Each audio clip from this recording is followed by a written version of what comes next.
welcome to my first official video. Today we talk about BatWoman Season 2 and a little bit about BatWoman Season 1. I am recording this a couple hours before the season finale airs, so I won't know how it concludes until I see it tonight. After the episode airs, I'll come back, record the last part, and edit it back into the video. If you stick around after the video, I'll talk about my plans for the channel in the future. So before we get started, I do want to mention that a lot of the issues with this season of BatWoman and with all the rest of the CW shows or due to COVID, and they had to continue storylines from season 1 because they had to cut filming for that season short.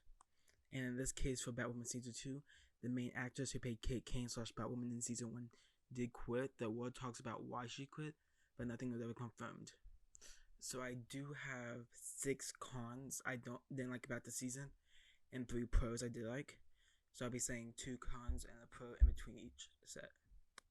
My first 2 cons do go back to back with each other. Is how this season they focus a lot on Kate Kane, even though they made a original character just so they won't have to recast her. But then halfway through the show, like, oh, here's who we recast as Kate Kane. And as long as that, they didn't really focus a lot on Ryan's character growth, even though she was the main star of the season. I feel like the only character growth we got for Ryan was at the beginning of the season, where she was trying to prove herself to Luke and kind of get her life back in order, from living to a van to having a job and becoming the hero of Gotham. And because they focused so much on Kate Kane this season, I thought they were going to get rid of Ryan and have Kate come back to be Batwoman. So I'm like, what was the point of making the original character? But the way the latest episode at the time of the recording ended, I'm like, yeah, Ryan's going to be Batwoman for the next, who knows how long the show's going to go on. So for my first pro, I do want to talk about the Batmobile. Last season, they had the Batbike because Kate King, she drove a motorcycle for most of the season. So it made sense that she would use that as her Batbike. But this season, they got introduced to Batmobile, and it looked pretty decent for the CW budget. It looked like a nice sports car with some detailing on it to make it the Batmobile. So moving on to the next 2 cons. These 2 also go hand in hand with the beginning of the season.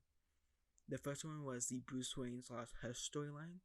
I did enjoy it for like what it was, and like because it's what they had continued from season 1 and finished off. But it would have been so much better if they had Kate Kane there, due to the fact that she could have been like, "You're not Bruce. What the hell is going on with you?" This next part really bugged me a lot through the first half. Is the only thing that could kill Batwoman in her suit is kryptonite. They gave her Superman's weakness, like Supergirl or Superman's weakness, and I kind of didn't like. Yes, the Batsuit's supposed to be bulletproof and knife proof, but it didn't make sense that the only thing that could kill her was kryptonite. Yeah, it's like, it also doesn't make sense because that's the only thing that can kill Superman, and it's the fact that did he model the suit after Superman's skin? Like, did he somehow get a hold of his skin? Which kind of didn't make any sense. For my next pro, I have the Crow storyline and how it kind of like went with real world, the people dying because cops don't really care. And like how Sophie, she's like, she first didn't believe Ryan at the beginning. She's like, no, they're not corrupt and all of this. And then how finally like Luke getting shot was the final straw. She's like, yeah, I'm quitting. Like, I can't stand what these people are leading to the Crows shutting down. On to my final 2 major cons is how the show kind of became Batwoman and Alice, because Alice had her own side storylines through the first and second half of the show, which kind of makes sense due to the fact that she still has a contract that she needed to fulfill, and with Ruby leaving, it's kind of hard to make her important to Ryan's story. And that goes the same with Mary, Luke, Sophie, the dad. It's like all those characters are there because Kate came, so it's kind of hard to have them around Ryan and have them interact with her and have her, like, them contribute to her, kind of. Which leads me into the final major con is there wasn't enough, in my opinion, there wasn't enough Black Mask in the show. Like, they kind of like teased him on like at the beginning-ish with the False Face Society, and like he's been in a lot of the couple recent episodes. But I do believe that this is due to the fact that the main villain was supposed to be Scarecrow, because I think they announced that and it was supposed to be Scarecrow that kills Ryan's mother. But because Titan Season 3 is doing it, it kind of felt like, oh no, you can't use Scarecrow anymore. So they had to rework the False Face Society into the Black Mask Gang. Same with the Snake Bite, which I believe was supposed to be Joker Venom, no, not Joker Toxin, and Scarecrow Venom. I believe that's what that's called. So for my last pro, technically we haven't seen this yet because it debuts in this final episode, but we've seen promo videos, set photos, and trailer footage of it, is the Batwing suit. I like how Luke is becoming his own hero in his own right. Just like how Batwoman has a color red as her aesthetic, Batwing has a color blue, which I like a lot. But my one issue with the suit is that it kind of looks like Optimus Prime in the mask, but we're just wait to see what it looks like in motion. My biggest issues with the season 1 and season 2 are very similar. It's like with season 1, it was like, okay, we gotta save Beth, we got Alice can we save? Kate going after Alice, trying to save her. And there's 3 points in the show that's like, oh, she's done with Alice, she doesn't want to save her anymore. The first one was when she killed Mary's mother, and Kate kind of had to choose between Mary and Alice. The second one is when she decided to kill Alice over an alternate version of Beth after Crisis. And the last one is when she locked Alice up. Those are 3 points, oh, she doesn't care about Alice anymore.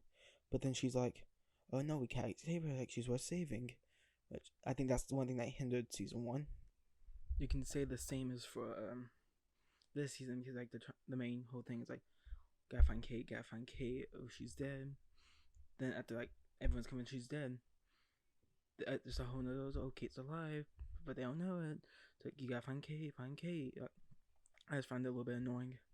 I like the suit for this season, but I kind of wish they kept the red wig. I think the wig looks better in season 1 than it does in season 2. Okay. So, I just watched the finale, and I feel like this season finale redeemed all of season 2 for me. I wish we got a little bit more bowing in it than we did, but dude, it was amazing. I like the way it had the close off Kate's story, how they closed off Alice and all that. Yeah, this was a good finale. It was a good episode. It set up certain things that is making me excited for season 3. I can't wait for season 3 to come out. So either we're going to have Poison Ivy as the main villain of season 3, or they're going to do something to where these certain villains are coming back, and so we're going to see the Penguin, the Mad Hatter, Clayface. It was a good episode. I like how they brought Kate Kane back without making her Batwoman. She left Gotham. Her story is complete. She's gonna go find Bruce. Seeing Kate Kane back in these episodes make me really do miss her as Batwoman. And another thing I liked is the big climatic battle scene between Kate and not Kate, Cersei at that point, and Ryan it takes place on the bridge. I'm like, is that the same bridge that the car crashed in season 1? How Kate lost Beth and her mother.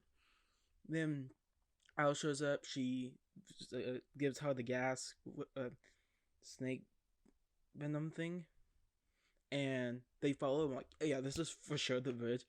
It's amazing. Alice reveals why Ocean is actually dead.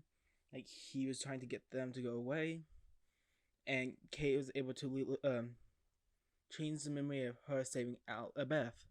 But when she didn't, I really like how they used Alice in this episode, and how now she's technically locked up in jail. So we might see her back. If we see her back again next season, I want it to be a villainous role, not just a anti-hero like she was this season.